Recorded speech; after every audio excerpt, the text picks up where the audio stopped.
like to invite Siba Prasad, my colleague and peer based out of Gurgaon, to talk to me about, tell me about the trends of cloud, the way it has evolved, how users have been adapting, what are the new trends of the cloud, right? How cloud services, one cloud services are preferable to other. I would like to just ask him to spend 10 minutes on this topic before we move any further.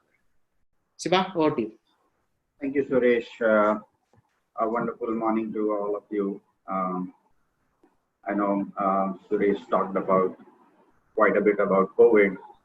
I'll add my 2 cents on COVID, how it has changed specifically is one is we can't, these video sessions and all that are happening, which are good in a team kind of setting, but when you host these kind of conferences or meetups, it always is good to personally interact. So that's something that is really sad in this COVID times. The other is I'm probably just be. So a little bit about myself. I've been in Sapient for about 16 years now. I lead the cloud and DevOps implementations group within the COE. As this slide talks about technologist and leader, I guess that is the reason why I'm here talking about it. But the other two that I interests or hobbies that I have is I'm a sports buff. I'm very passionate about sports. I watch, I play quite a few sports. I like F1, and I'm thankful that F1 is starting sometime later this month. Maybe without it's without audience, but it is starting. So I love the F1 and its adrenaline rush that it gives. I love to travel, and again, one aspect that I'm missing in this COVID times, you can't step out as much, drive to the hills or historical places is something that I see will be impacted and changed quite a bit. That's about me. As Suresh said, I'll just talk about the trends that has emerged over past several years. Suresh had mentioned about how cloud has changed a lot of things and influenced a lot of things in every sphere of life, and we'll see how it has evolved. We'll spend not more than 5 minutes on that. Before that, I'll just want a quick poll to go out just to understand how people, how much people have been following cloud. Tushit, if you can put the poll question first. So guys, we talked about clouds for several years. Can people answer this? When was the first phrase cloud computing first surfaced? Which year was it? Tushit, have you received enough responses? Maybe we'll move to the next one. Next poll, please. Next question. Yeah, again, this is written multi-choice. It is to be a single answer only. So, which was the first service launched by AWS? So we know AWS so much. I'd love to see the answer. S3, SQS, EC2, SimpleDB, Google App Engine. So we've heard about it. What kind of service is it? Platform as a service, software as a service, IaaS, or is it all? Again, a single answer expected. So, okay, another 10 seconds, and then we'll see the results.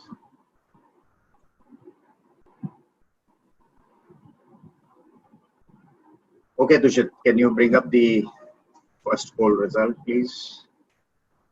1996.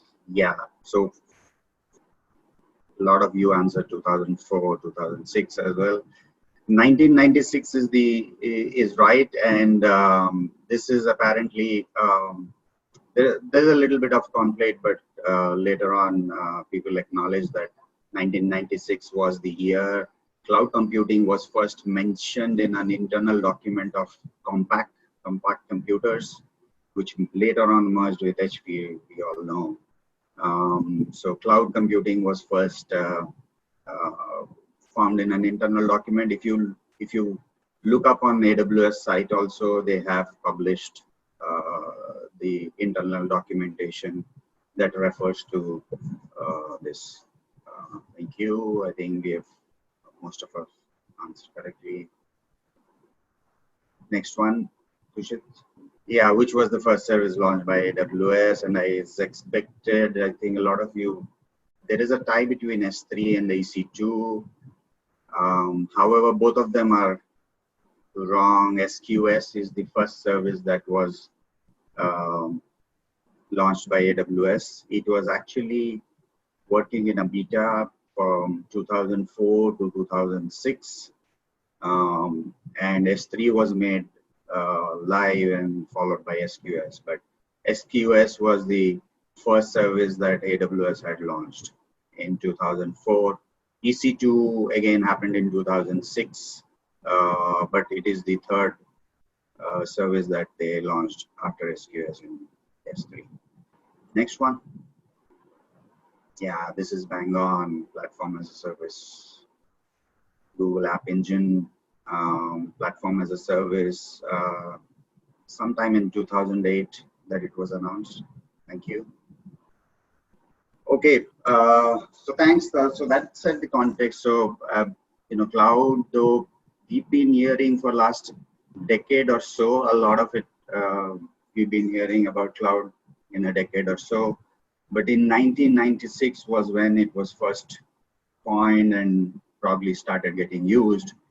And in the late 2000 is when a bunch of services that came online as a released to public, and that was when AWS was one of the leading providers. Interestingly, Salesforce was launched in 2000 as a SaaS service, but it was still not called as a full-fledged cloud at that point in time, but more so because people attributed to compute available online as the relative term to when the cloud began, right? So 2009, about 2-3 years into the cloud service. So 2006 is, as I said, when AWS launched. That is when Animoto CEO, Animoto is a video creation software, who said that cloud is a no-brainer, specifically for startups. It should be a no-brainer, and people should be able to quickly get on the cloud without any heavy investments into it, and do their proof of concept or prove their point of view, or test their product quickly, get feedback, and then move. So that's 2009. Next slide, please. 5 years later, IDG, one of the leading research institutes alongside Gartner and Forrester, did a research. So 2006, when cloud became really public, 2008-9, people started realizing that it's already a no-brainer at that point in time. 5 years later, 2014, 2015 is when IDG did a survey and of CEOs and CXOs, CTOs, CIOs, and 60% of the businesses responded saying that they would want to see at least one service, one application, or one large portion of their compute or getting onto cloud. So that was in 2014-15. Suresh, next one. So that's the leap that CloudMate from, from 2008, 2009.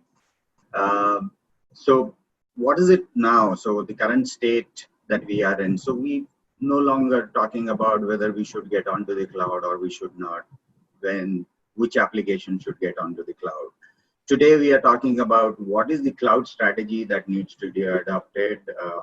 Most of the businesses are on cloud already. Again, this is an IDC research that talks about what is the kind of adoption that we are seeing on the cloud. So 30%, close to 30% of people, businesses responded saying that they are using single cloud. 40% are talking about multi-cloud with low interoperability, and 34% multi-cloud with high interoperability. So if you look at this, the current state talks about 70% of people or businesses are talking about a multi-cloud strategy already. So the deployments or the choices of clouds are not limited to a single cloud. It is multi-cloud. Again, another popular report, RightScale does a cloud state of the cloud report. And in 2019, last year, people talked about 84% multi-cloud. So it by far outlasted single public cloud service. In same survey run about a month and a half back, it is now called Flexera State of the Cloud Report. Same survey, same question, the enterprise cloud strategy for enterprises.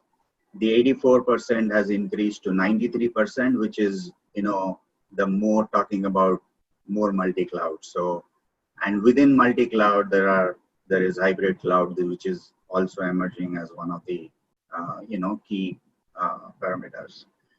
Suresh, next one, please. What are the multi-cloud hybrid cloud strategies people are talking about? The enterprises want, so one public and multiple private cloud, multiple public and multiple private, by far multiple public and one private. So again, if you put together that is close to 85%, or the previous data that we saw, 93%, it is close to that figure that people are talking about multi-cloud. Out of that 93%, about 85% are talking about having multiple public cloud, adopting multiple public cloud. So, which means that their application strategy, their application infrastructure, their application architecture need to support the ability to work on multiple clouds. So that is 2020 report. We'll quickly talk about this. Yeah, so this is what I was talking about, the architecture that is going to be prevalent, in the multi-cloud. Apps siloed on different clouds. So there is a bunch of workload that people think they'll be siloed to a single cloud, 53%. But as you look at, there are others. So workload mobility between clouds. So there's about 36% enterprises feel that they need that ability to move between multi-clouds.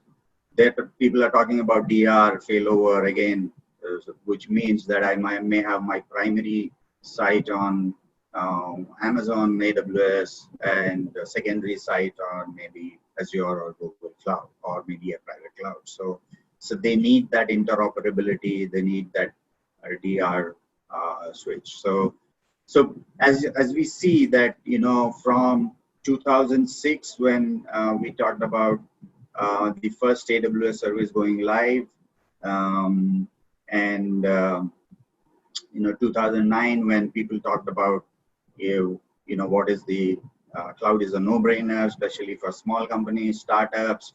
And 2014-15 is when we saw the enterprises really jump onto the wagon. And current state is like enterprises have fully embraced cloud, and they are talking about multi-cloud. So that is the state that we are in, and that all the more, makes this subject very, very interesting, as in how we see Anthos can be used to solve, this. Yeah.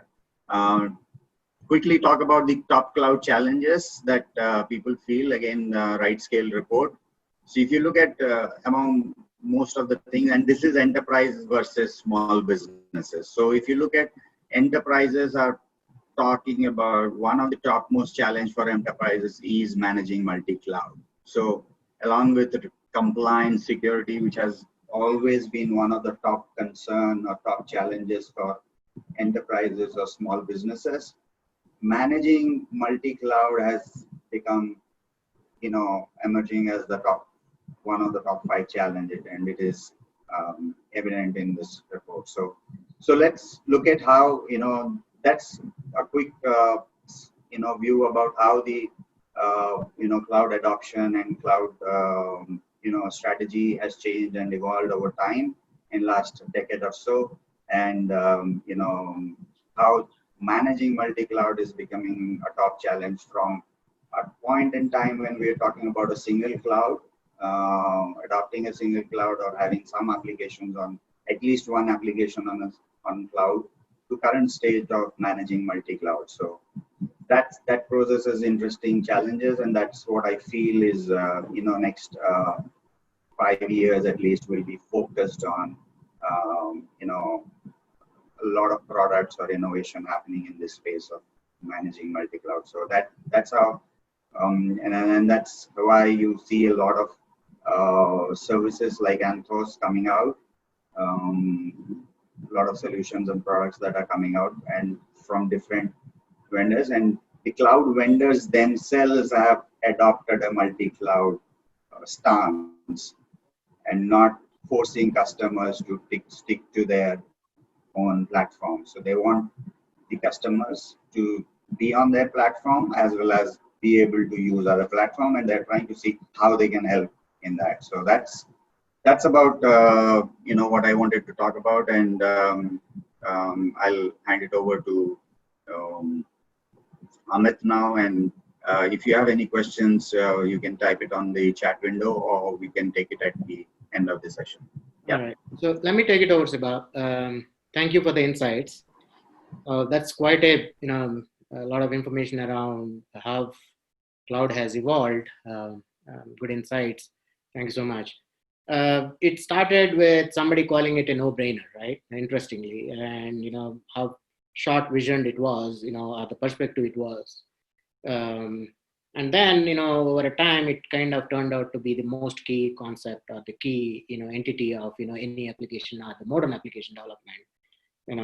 One thing that stood out, for me clearly is in the trend that kind of, that is prevalent today is multi-cloud and hybrid cloud, not necessarily meaning which people are not deploying it in silos to a cloud and trying to manage everything on a single cloud, but then trying to just, distribute their loads, workloads, and applications on multiple cloud.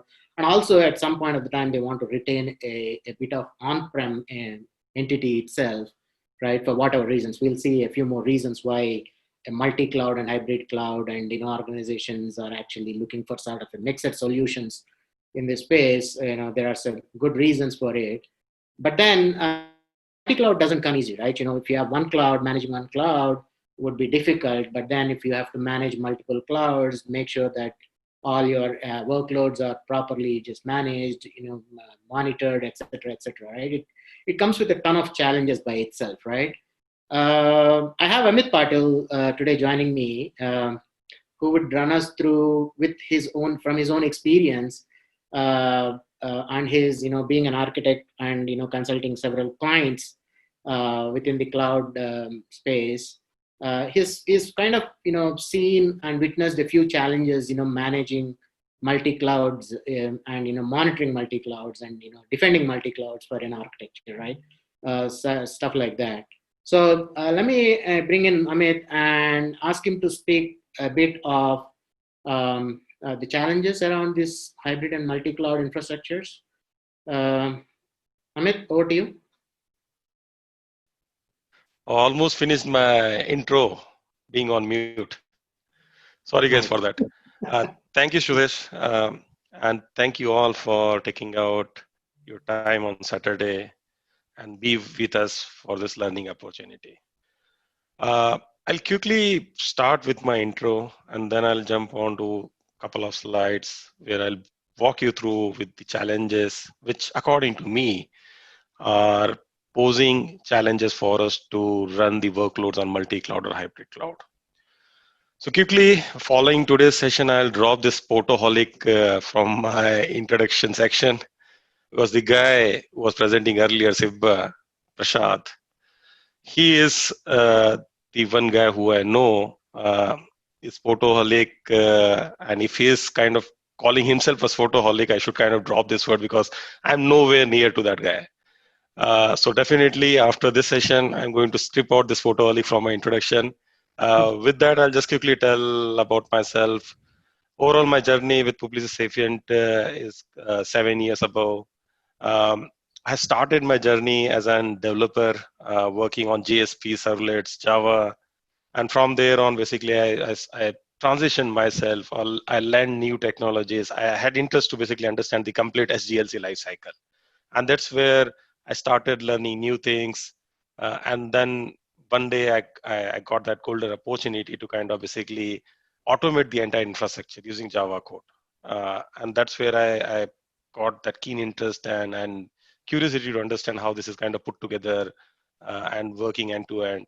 So that's where basically my interest with infrastructure started. Um, and again, I'm passionate about learning any technology, anything which I feel that is going to help my work or is going to help my clients. I kind of basically go into an hands-on mode and make sure that I kind of create some sort of blueprint or some sort of reference architecture which I could leverage in my projects. Um, from the foodie wise, I love cooking food. I love basically preparing food for my friends, for my colleagues, for my family, and pretty much basically all my weekends goes in cooking something new which I never tried. So that's about me, a quick summary. Um so quickly, basically, just give you a quick summarization of the stuff which we heard so far. So Sibba walked us through the journey of cloud, how cloud evolved, how cloud transformed, and it does not matter, to be honest, whether you are a pizza delivery company or you are a manufacturing company or you're a startup or a bank. Cloud is everywhere. Cloud is a key part of our life, our delivery system, whatever we do. So before I go into my section, I'll quickly talk to you about the various variants of cloud, okay? And then I'll basically focus on the challenges associated with those variants of cloud. Suresh, if you could please move to the next slide. So there was a question someone typed, I think Rishi typed the question that what is the difference between hybrid cloud and multi-cloud? So just to quickly basically talk to you about the reason why we are having this multiple variants of cloud or flavors of cloud in our workloads is because this mix and match of various workloads of various cloud give us opportunities to be cost effective, innovative, and be relevant in the market. Okay, meet to our customers' requirements. We made basically we do this tailor made uh, changes to the requirements or business demands. Okay, and we basically kind of tailor made this cloud workloads to make it work. So with that said, uh, multi-cloud is basically combination of one or more cloud. So if you see this green dotted line box, it shows that if you're using AWS, Azure, or GCP, that is what defines as multi-cloud. So more than one public cloud, if you're using, that's a multi-cloud. If you're mixing your cloud, public cloud, with your on-premise data center, private cloud, or a SaaS solution, and you create a solution or create a workload that is defined as a hybrid cloud. So these two things we need to basically remember. Multi-cloud is all the combination of more than two public clouds, and hybrid cloud is combination of public cloud, on-premise data center, a private cloud, or a SaaS solution. Suresh, next slide, please.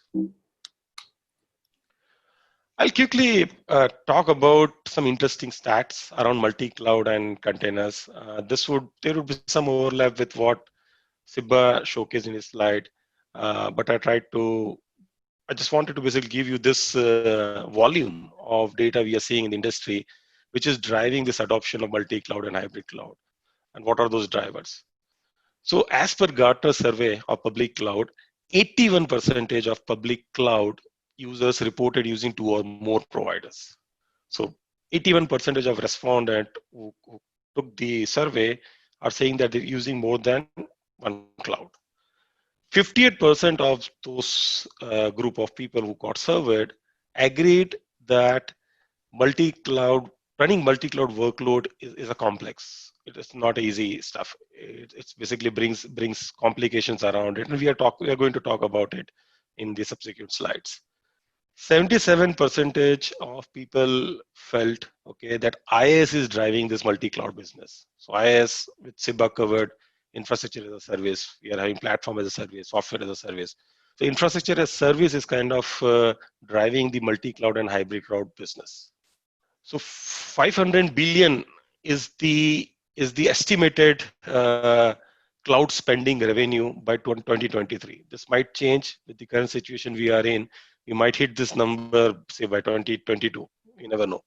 But as per IDC July 2019 report, 500 billion is what is the global spending on public cloud services estimated by 2023. The next number, 75%, is basically based on the CNFC survey. There are containers running in the production. 75% of workloads, okay, are containerized workloads running on the production environment. 82% of them are using Kubernetes as their container solution, and there are 14 million Docker hosts. I think it's more than this. Okay, this data when I picked up, I think it's 2019 or 18 somewhere, but this should be more than the 14 million Dockers currently running on the across the world. So the last number basically talks about the 35% of container workload, that is container management solution workload, is using ECS, that is an AWS service, which is kind of making use of container management solution, which is ECS. So these are the numbers, okay, which basically makes me think or wonder at times that have we reached the summit of the cloud where there is nothing else to do? Okay, we have achieved so much in cloud that there is nothing else is required to be done. Everything is kind of done and dusted, and we have reached that top summit of cloud. And yeah, just we need to basically kind of continue with this. But okay, I'm wrong. We are still kind of somewhere in the base camp, and yet that height of that cloud, where that vertical summit to climb, and it has, while we climb the vertical summit, it has opportunities, it has its own challenges and some unknowns we need to kind of address when we are kind of using the solution in our ecosystem. Suresh, next slide, please. So quickly moving on, I'll briefly cover some challenges. This is again, according to me, the challenges which I have seen working on various delivery projects, and what I feel that is posing as a challenge when we are running workloads on multi-cloud and hybrid cloud solutions. So first pointer which I want to basically bring up, or first challenge which I want to bring up, is provisioning. So I still clearly remember, okay, 2 years back, I wrote some Java code to provision the JBoss server on the on-premise infrastructure. The two things which I still clearly remember is, the first thing, it took ages to get that server provisioned to me or available to me. And second, I wrote close to 100 odd lines to provision and do some custom configuration to make that JBoss application server usable for the type of application which I am kind of deploying on it. So two things, the wait time was for eternity, and second, I wrote close to 100 lines of Java code to automate the entire workload. And now when I compare the work in provisioning which I did 12 years back, and if I compare it with the current type of tools and stuff which we are using, right from, say, provisioning network, compute, platforms and whatnot. I wonder whether it was complicated then, writing code, or it is now. So the complication part of writing code is now abstracted. Okay, we do not need to basically go into those low-level details. All of that hard work is done by various tools and providers, which we use in our day-to-day workloads. Lines of code has decreased. Okay, where the job was done by say 50 lines of code is now getting done by say 2 or 3 lines of code at the max. And handling the dynamic and agile environments, okay, is kind of basically the need of the hour. And the customization and tweak and configurations for different clouds we need to do. Okay, that is kind of the need of the hour, because right now I'm running my workload on AWS. Tomorrow I might switch to GCP. Again, the same code won't work. I need to basically change whether I'm using Terraform, Ansible, any tool. I need to basically meet the criteria or definitions or configuration pointers defined by that provider. So most importantly, with all these challenges, I need to make it self-service. Gone are those days when we had the dedicated people from infrastructure DevOps kind of doing all of this work. Now we need to enable developers. We need to basically make them independent, not dependent on operations or DevOps or infrastructure. So these are 3 or 4 buckets, okay, which I feel provisioning is causing challenge. Because we need to basically handle multiple tools, we need to handle multiple configurations around it, and things are kind of even getting messy if you go into multi-cloud world or hybrid cloud world. The second key challenge, again, in the multi-cloud and hybrid cloud world is about security. Again, if I compare security, on-premise security, it was like a castle, which was kind of covered from all the directions, and there was just one gate open for all the transactions. Okay, people entry and exit was happening through that one single door, and everything was covered. But now with the multi-cloud and hybrid cloud, we are having the extension. Okay, all this entire perimeter has increased, and with cloud, multi-cloud, the perimeter has extended, and so is the risk associated with it. The attacker is now sitting inside of that huge perimeter which you have increased, connecting multiple clouds or on-premise infrastructure and whatnot. So we need to start thinking in how to secure your data. Okay, so not only data, we need to think about how we basically secure our certificates, how we need to basically think about managing our secrets, password, tokens. And this is getting complicated day by day. Okay, regular compliance checks we need to put in, multiple reviews we'll have to bring in, and that is kind of making the job of architects or engineers much more difficult, because they need to basically go through that rigorous process to execute any workload, okay, on multi-cloud or hybrid cloud solution. So provisioning, security. Third key aspect is networking.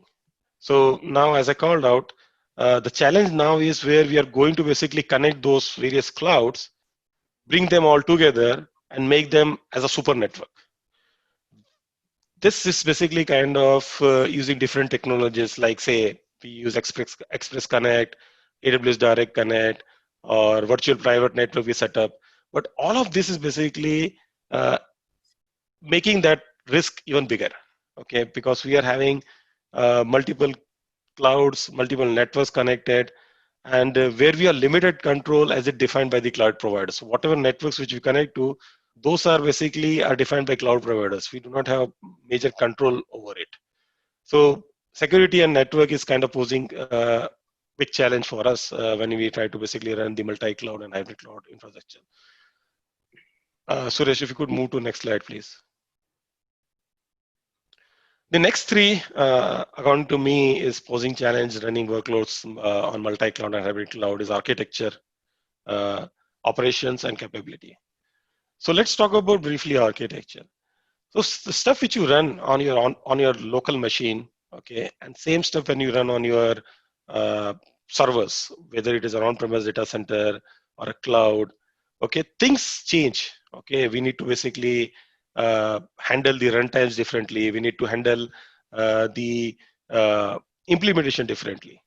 So one obvious challenge with going multi-cloud is the complexity it introduces to application delivery.